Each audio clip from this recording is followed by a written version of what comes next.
보존 레이먼드 카브. 석 달 전 해고된 뒤로 샌디의 남편은 늘 소파에 앉아 있었다. 석 달 전 그날 그는 직장에서 쓰던 물건들이 담긴 상자 하나를 들고 겁에 질린 창백한 표정으로 집에 돌아왔다. 발렌타인데이 축하해? 샌디에게 말하며 그는 식탁 위에 하트 모양의 사탕 상자와 진빔 한 병을 꺼내놓았다. 그는 모자도 벗어 식탁 위에 놓았다. 오늘 잘렸어. 이봐, 이제 우리 어떻게 하면 좋을지 말 좀 해줄래? 샌디와 남편은 식탁에 앉아서 위스키를 마시고 초콜릿을 먹었다. 그들은 신축 건물에 지붕 얹는 일을 했던 그가 할 수 있는 일이 뭐가 있는지에 대해서 얘기를 나누었다. 하지만 그들은 아무것도 생각해내지 못했다. 무슨 일거리가 생기겠지? 샌디가 말했다. 그녀는 힘을 실어주고 싶었다. 그러나 겁이 나는 건 그녀 역시 마찬가지였다. 마지막에는 그가 일단 자고 난 다음에 생각해 보겠다고 말했다. 실제로 그는 그렇게 했다. 그날 밤 그는 소파에서 잠이 들었는데 그 일이 있은 이후로 매일 밤 거기서 잠을 자게 됐다. 해고된 다음 날에는 실업수당 수속을 밟아야 했다. 그는 시내에 있는 주정부 사무소로 가 지원 용지의 빈칸을 채우고 다른 일자리를 알아봤다. 하지만 그가 일하는 분야든 그렇지 않은 분야든 일자리는 하나도 없었다. 거기에 몰려든 남녀들에 관해 샌디에게 설명하려고 애쓰는 동안 그의 얼굴에는 땀이 흘러내렸다. 그날 저녁 그는 다시 소파로 돌아갔다. 그는 하루 종일 소파에서 지내기 시작했다. 이제 어떤 일자리도 구할 수 없으니 할 수 있는 일이라고는 그것뿐이라고 여기는 모양이라고 그녀는 생각했다. 가끔은 일자리가 있을까 해서 사람을 만나러 나가기도 하고 2주에 한 번씩은 서류를 작성하고 실업수당을 받기 위해 나가야만 했다. 하지만 그 외의 시간에는 소파에 있었다. 소파에서 살아가는 사람처럼 보인다고 샌디는 생각했다. 그는 거실에서 살고 있다고. 이따금 그는 그녀가 식품점에서 가져온 잡지를 훑어보기도 했다. 그녀가 북클럽에 가입해 공짜로 얻게 된 두꺼운 책을 들여다보는 그의 모습도 꽤 자주 볼 수 있었다. 과거의 미스터리라든가 그는 두 손으로 그 책을 들고서 지금 읽고 있는 문장의 모든 걸 빼앗긴 사람처럼 고개를 앞으로 내밀었다. 그러나 잠시 뒤에 살펴보면 페이지는 조금도 넘어가지 않았다. 그는 늘 같은 곳에 머물러 있었다. 아마도 제2장 정도쯤일 거라고 그녀는 짐작했다. 한 번은 샌디가 그 책을 들고 그가 읽던 페이지를 찾아본 일이 있었다. 거기에는 네덜란드의 어느 토탄 구덩이 속에서 2000년 만에 발견된 한 남자에 대한 이야기가 있었다. 그 페이지에는 사진 한 장이 같이 있었다. 그 사람은 이마에는 주름이 잡혀 있었지만 얼굴은 평온했다. 그 사람은 가죽 모자를 쓰고 한쪽으로 누워 있었다. 그 사람의 손발은 오그라들었지만 그 외에는 그다지 끔찍한 데가 보이지 않았다. 그녀는 책을 조금 더 읽다가 그 자리에 다시 놓았다. 남편은 쉽게 손이 닿을 수 있도록 소파 앞에 있는 다탁 위에 책을 놓아두었다. 빌어먹을 놈의 소파. 그녀로서는 다시는 그 소파에 앉고 싶은 마음이 없었다. 옛날에 그 소파에 누워 섹스를 했다는 사실이 그녀는 도무지 믿기지 않았다. 매일 신문이 배달됐다. 그는 일면에서 마지막 면까지 신문을 읽었다. 그녀는 모든 기사를 읽는 그를 지켜보았다. 부고란에서 주요 도시의 기온을 알려주는 지면, 합병과 이유를 알리는 경제면에 이르기까지 아침이면 그는 그녀가 일어나기도 전에 잠에서 깨어 욕실을 사용했다. 그 다음에 그는 TV를 켜고 커피를 끓였다. 그녀가 보기에 그 시간만큼은 그가 명랑하고 활기차 보였다. 그러나 그녀가 출근할 즈음이면 그는 소파에 자리 잡고 앉기 마련이었고 TV는 계속 켜져 있었다. 그녀가 오후에 돌아왔을 때도 대개 그런 풍경이 이어졌다. 그는 회사에 나가던 시절에 입고 다니던 옷인 청바지와 플라넬 셔츠를 입은 채 여전히 소파에 앉아있거나 혹은 누워있었다. 간혹 TV가 꺼지는 경우가 있긴 했지만 그럴 때면 그는 그 책을 붙들고 소파에 앉아있었다. 오늘 어땠어? 그녀가 쳐다보면 그는 그렇게 묻곤 했다. 괜찮았어. 그녀가 말했다. 당신은? 나도. 그는 그녀를 위해 레인지로 커피포트를 항상 따뜻하게 데워 넣었다. 거실에서 그녀는 큰 의자에 그는 소파에 앉아서 두 사람은 그날 그녀에게 있었던 일에 대해 이야기했다. 그들은 각자 컵을 들고 커피를 마셨다. 꼭 아무 일도 없었던 사람들처럼 샌디는 생각했다. 어딘가 이상해지고 있다는 걸 알았지만 샌디는 여전히 그를 사랑했다. 자신에게 일자리가 있다는 사실을 그녀는 고맙게 여겼다. 하지만 자기들에게 또 세상 다른 모든 사람들에게 무슨 일이 일어나고 있는 것인지 알 수 없었다. 그녀는 직장 동료인 여자친구에게 남편에 대한 문제를 털어놓은 적이 있었다. 하루 종일 소파에서 벗어나지 않는 일에 대해 무슨 이유에서인지 친구는 그게 별로 이상한 일이 아니라고 여기는 듯해 샌디로서는 놀랍기도 했고 맥이 빠지기도 했다. 친구는 테네시에 사는 자기 삼촌 얘기를 꺼냈다. 40살이 됐을 때 그 사람은 침대로 들어가 더 이상 일어나려고 하지 않았다. 그 사람이 한 일이라고는 걸핏하면 우는 일뿐이었다. 하루에 한 번씩은 꼭 울었다. 그분은 나이가 드는 게 겁이 났던 것 같다고 친구는 말했다. 심장마비나 그런 병이 무서웠던 게 아니겠냐고 친구는 짐작했다. 올해 63살인데 아직 숨쉬고 있다니까? 라고 친구는 말했다. 그 얘기를 듣고 샌디는 기절하는 줄 알았다. 그 여자 말이 사실이라면 그 사람은 23년 동안이나 침대에 있었다는 얘기라고 그녀는 생각했다. 샌디의 남편은 올해 겨우 31살이었다. 31살 더하기 23은 54. 그때는 그녀도 50대가 될 것이었다. 맙소사, 누구도 여생을 침대든 소파든 그런 곳에서만 보낼 수는 없는 일 아닌가? 만약 남편이 외상을 입거나 병에 걸렸다면, 그러니까 교통사고로도 당한 것이라면 얘기가 다르다. 그녀는 이해할 수 있었으리라. 그 비슷한 경우였다면 분명히 견뎌냈을 것이라는 걸 그녀는 안다. 그랬다면 그가 소파에서만 살아야 한다고 해도 거기까지 음식을 갖다 주었을 것이며 손가락으로 입에 뜯어먹일 용의도 충분히 있었다. 그건 순애보적인 느낌도 다분히 있으니까. 하지만 아직 젊은 데다 몸도 건강한 그녀의 남편이 화장실에 갈 때나 아침에 TV를 켜고 저녁에 TV를 끌 때를 제외하고는 줄곧 소파를 차지하고 있다는 건 다른 문제였다. 그녀는 부끄러웠다. 그래서 그 한 번을 빼고는 누구에게도 그 사실을 말하지 않았다. 그녀는 친구, 그러니까 23년이 지난 지금까지도 침대에서 나오지 않는다던 삼촌을 둔 그 친구에게도 그 일에 대해서는 더 이상 이야기하지 않았다. 어느 늦은 오후 퇴근한 그녀가 차를 주차한 뒤 집으로 들어갔다. 부엌문을 열고 들어가는데 거실에 켜놓은 TV 소리가 들렸다. 커피 포트는 레인지 위에 있었고 불이 약하게 켜져 있었다. 핸드백을 손에 쥔 채 부엌에 서서 거실 쪽을 넘겨다 보니 소파 뒷면과 TV 화면이 눈에 들어왔다. 화면에는 여러 장면들이 스쳐갔다. 소파 한쪽 끝으로 남편의 맨발이 보였다. 다른 쪽 끝으로는 소파의 팔걸이에 걸쳐놓은 베개 위에 누인 남편의 정수리가 보였다. 그는 꼼짝하지 않았다. 잠든 건지 잠든 게 아닌 건지 그녀가 들어오는 소리를 들었는지 듣지 못했는지 알 수 없었다. 다만 그녀는 그렇든 그렇지 않든 아무런 상관이 없다고 생각했다. 그녀는 식탁 위에 핸드백을 놓고 야구르트를 먹으려고 냉장고로 갔다. 그러나 냉장고의 문을 열자 갇혀있던 미적지근한 공기가 그녀에게 밀려왔다.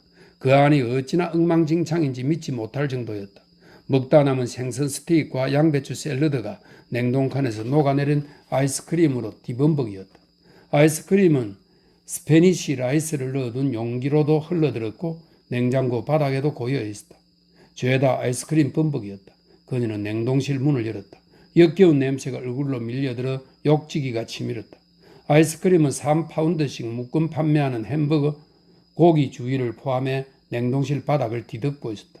그녀는 셀로판지로 포장한 그 고기를 손가락으로 눌러봤다. 손가락은 깊이 들어갔다. 돼지고기도 녹아있었다. 남은 생선 스테이크 엄저 묶음. 스테이크 엄저는 샌드위치에 끼워 먹을 수 있게 얇게 저민 소고기를 뜻한다고 하네요. 대개 묶음으로 판매한답니다. 스테이크 엄저 묶음, 셰프 쌤이 중국 식당에서 가져온 중국 요리 2개 등 모든 게 다 녹아있다. 핫도그와 손수 만든 스파게티 소스도 녹아버렸다. 그녀는 냉동실 문을 닫고 냉장실 안 요구르트 상자로 손을 뻗었다. 그녀는 요구르트 뚜껑을 따고 냄새를 맡아봤다. 그녀가 남편에게 고함 지른 것은 바로 그때였다. 왜 그래? 몸을 이렇게 앉아 소파 너머를 바라보면서 그가 물었다. 왜? 뭐가 잘못됐어? 그는 손으로 2번 머리카락을 빗어 넘겼다. 그가 그때까지 쭉 자고 있었는지 아니었는지 그녀로서는 판단할 수 없었다.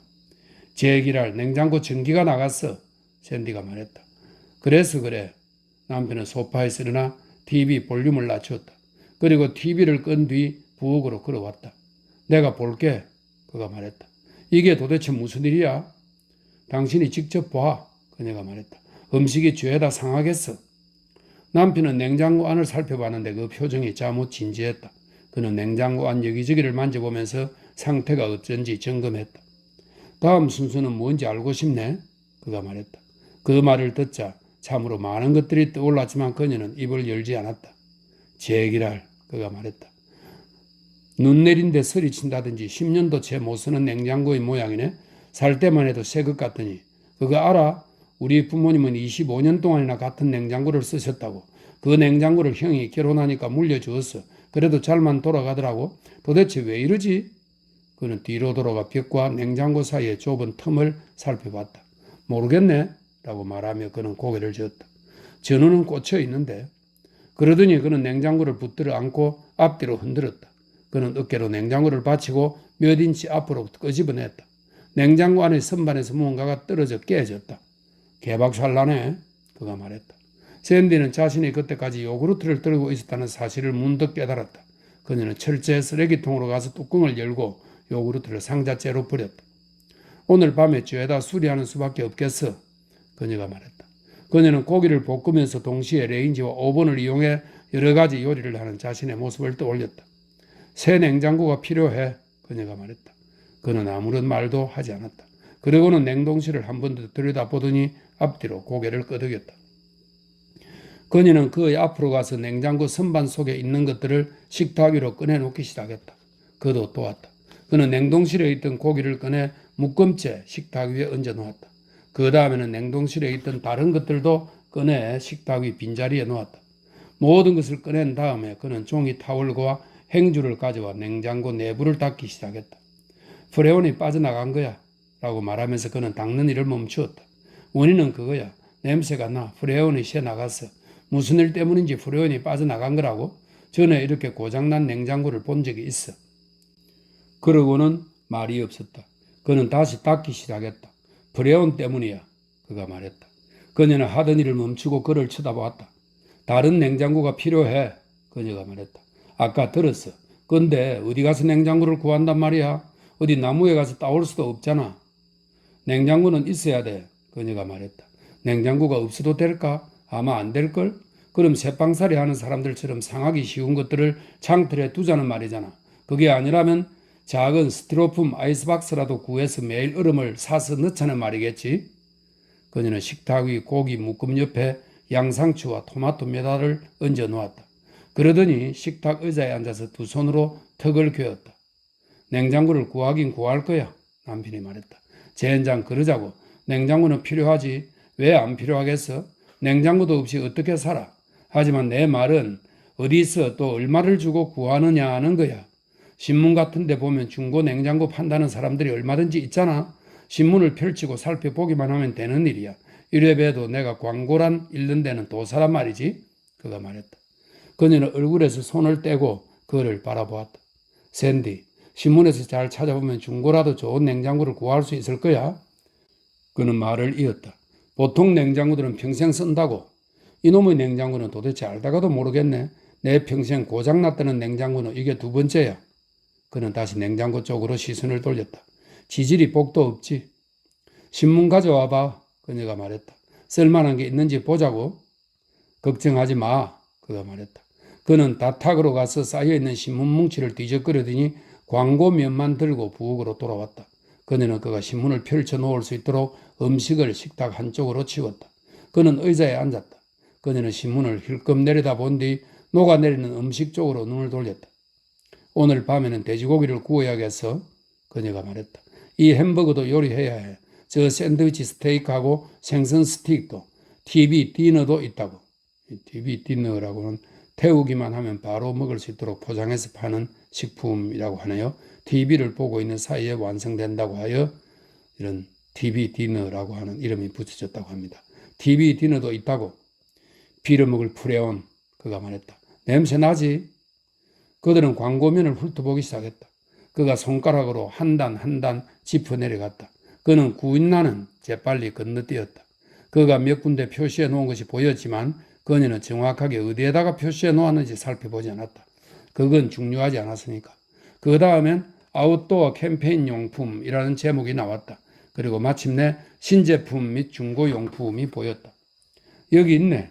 손가락으로 신문을 가리키며 그녀가 말했다. 그는 그녀의 손가락을 치웠다. 어디 볼까? 그가 말했다. 그녀는 다시 그 자리에 손가락을 갖다 댔다.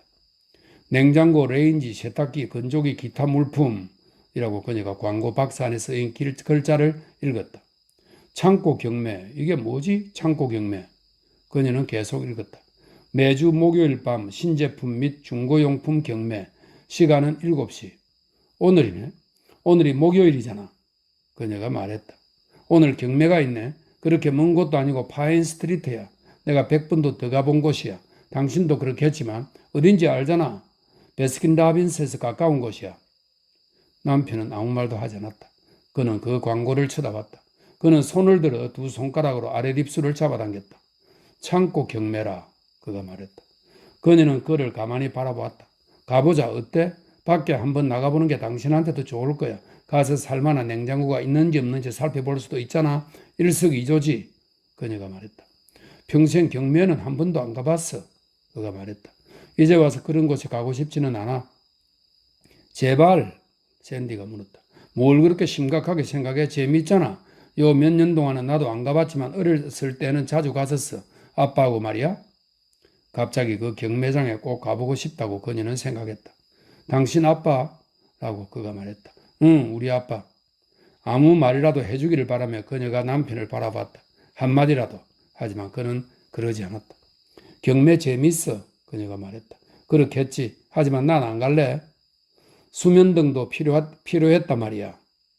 그녀가 말을 이었다. 그것도 있을 거야 아마. 우린 필요한 게 한두 가지가 아니야. 하지만 난 실직 상태라고. 응? 난 경매에 갈 거야. 그녀가 말했다. 당신이 가든지 말든지 같이 가는 게 당신한테 좋을 거야. 하지만 난 신경 안 쓸래. 솔직하게 말하면 나한테는 중요하지 않은 일이야. 하지만 난 안 갈 거야. 나도 같이 갈 거야. 언제 내가 안 간다고 그랬어? 그는 그녀를 바라보다가 시선을 돌렸다. 그는 신문을 집어들고 광고를 다시 읽었다. 나는 경매의 기억자도 몰라. 하지만 좋아. 한번 해보도록 할게. 경매에 가서 냉장고를 사게 될 줄 누가 알았겠어? 아무도 몰랐지. 그녀가 말했다. 어쨌든 한번 해보자고. 오케이. 그가 말했다. 좋아. 그녀가 말했다. 그런데 진짜 가고 싶은 거지? 그는 고개를 끄덕였다. 그녀는 말했다. 일단 저녁을 하는 게 좋을 것 같다. 저 비려먹을 돼지고기를 요리해서 밥을 먹자. 다른 것들은 좀 있어도 되니까 조금 있다가 죄다 요리해 버릴 테니까. 이 경매에 다녀와서 말이야. 그렇지만 빨리 움직여야 해. 7시에 시작한다고 신문에 적혀 있으니까. 7시? 그가 말했다. 그는 식탁에서 일어나 거실 쪽으로 걸어가 잠시 네다지 창 밖을 바라보았다. 바깥 거리로는 자동차 한 대가 지나가고 있었다. 그는 손을 들어 입술을 만졌다. 그녀는 그가 소파에 앉아 책을 집어드는 광경을 지켜봤다. 그는 늘 보던 페이지를 펼쳤다. 그러나 곧 그는 책을 내려놓고 소파에 등을 기댔다. 그녀는 그의 머리가 소파 팔걸이에 놓인 베개로 내려가는 모습을 봤다. 그는 머리 뒤로 베개를 잘 받친 뒤 두 손으로 목을 괴었다. 그렇게 그는 가만히 누워있었다. 얼마 지나지 않아 두 팔이 몸 옆으로 내려가는 걸 그녀는 보았다. 그녀는 신문을 접었다. 그녀는 의자에서 일어나 조용히 거실로 걸어가 소파 너머를 바라봤다. 그의 눈은 감겨 있었다. 그의 가슴은 거의 느껴지지 않을 정도로 고요하게 오르내렸다. 그녀는 부엌으로 돌아와 레인지 위에 프라이팬을 올렸다. 그녀는 레인지에 불을 켜고 프라이팬에 기름을 둘렀다. 그녀는 폭찹을 굽기 시작했다. 그녀는 아빠와 경매에 가곤 했다. 그 시절의 경매 물품은 대부분 가축이었다. 그녀의 기억에 의하면 아빠는 늘 송아지를 팔거나 사들였다. 때로 농기구나 가정용품이 경매에 나오기도 했다. 하지만 대부분은 가축들이었다. 그러다가 아빠와 엄마가 이혼한 뒤부터 그녀는 엄마와 함께 살게 되었고 아빠는 그녀와 경매장에 다니던 일들이 그립다는 내용의 편지를 보내왔다. 아빠가 그녀에게 쓴 마지막 편지. 그러니까 그녀가 자라 남편과 결혼한 뒤 보내온 편지에는 경매에서 멋진 차를 $200에서 샀다고 적혀 있었다. 같이 갔더라면 그녀에게도 차를 한 대 사주었을 거라고 아빠는 적어 놓았다. 그리고 석 주가 지난 어느 깊은 밤 한 통의 전화가 걸려와 아빠의 죽음을 알렸다. 아빠가 산 바로 그 차의 바닥에서 일산화탄소가 새어나오고 있었고 그 때문에 아빠는 운전석에서 의식을 잃었다.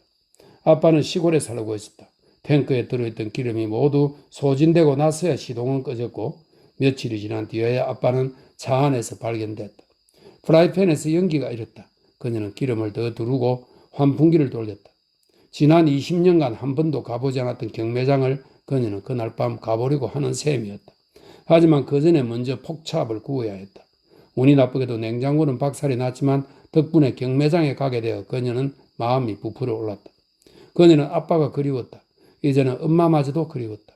지금의 남편을 만나 함께 살기 시작하기 전까지만 해도 두 사람은 늘 다투기만 했는데도 그녀는 레인지 앞에 서서 고기를 뒤집으며 아빠와 엄마를 그리워했다. 그리움에 사로잡힌 채 그녀는 손잡이를 잡고 불에서 프라이팬을 드러냈다. 연기가 레인지 위 통풍구로 빨려 들어갔다. 그녀는 프라이팬을 들고 부엌 출입구로 걸어가 그 실을 들여다봤다. 손에 든 프라이팬에서는 여전히 연기와 함께 기름과 돼지기름이 사방으로 튀고 있었다. 그새 어두워진 탓에 남편의 머리와 발이 겨우 그녀의 눈에 들어왔다. 밥 다 됐어, 그녀가 말했다. 와서 식사해. 오케이, 그가 말했다. 그녀는 소파 한쪽 끝에서 그의 머리가 올라오는 광경을 바라봤다. 그녀는 프라이팬을 다시 레인지 위에 올려놓고 찬장을 바라봤다. 그녀는 접시 2개를 꺼내 조리대 위에 내려놓았다. 그녀는 뒤집개로 폭찹 하나를 들어 올렸다. 그러고는 접시에 고기를 올려놓았다. 고기는 고기처럼 보이지 않았다. 어깨뼈의 일부처럼 보이기도 하고 땅파는 도구처럼 보이기도 했다. 하지만 그녀는 그게 폭찹이라는 걸 알고 있었다. 그녀는 프라이팬에 남은 고기를 집어 다른 접시 위에 올려놓았다. 잠시 뒤 남편이 부엌으로 들어왔다. 그는 문이 열린 채로 한쪽에 서 있는 냉장고를 한번 바라봤다. 그 다음에 그의 눈길은 폭찹에 머물렀다. 무슨 말인가 하려다가 그는 입을 다물었다. 아무 말이나 하기를 기다렸지만 그는 그러지 않았다. 그녀는 식탁에 소금과 후추를 넣고 그에게 앉으라고 권했다. 앉아 라고 그녀는 말한 뒤 폭찹의 잔해가 놓인 접시를 그에게 내밀었다. 이걸 먹어야 해? 그녀가 말했다. 그는 접시를 받았다. 하지만 접시를 바라보며 그대로 서 있었다. 그녀는 자기 접시를 가져오려고 몸을 돌렸다. 샌디는 신문을 치우고 음식들을 식탁 가장자리로 밀어놓았다. 앉아, 그녀가 남편에게 다시 말했다. 그는 접시를 다른 손으로 옮겼다. 하지만 여전히 서 있었다. 그 순간 그녀는 식탁 위에 물이 생겼다는 걸 알아차렸다. 물소리도 들렸다. 식탁에서 리놀륨 바닥으로 물방울이 떨어지고 있었다. 그녀는 남편의 맨발을 내려다봤다. 그녀의 맨발 옆에 고인 물을 쳐다봤다. 이런 이상한 광경을 보는 일은 남은 평생 한 번도 없을 거라고 그녀는 생각했다. 하지만 그걸 어떻게 이해해야 할지는 여전히 알 수 없었다. 립스틱을 살짝 바르고 외투를 챙긴 뒤 경매에 가는 게 낫겠다고 그녀는 생각했다. 그렇지만 그녀는 남편의 발에서 시선을 뗄 수가 없었다. 그녀는 식탁 위에 자기 몫의 접시를 놓은 뒤 그 맨발이 부엌을 떠나 그 실로 돌아가는 모습을 지켜보기만 했다.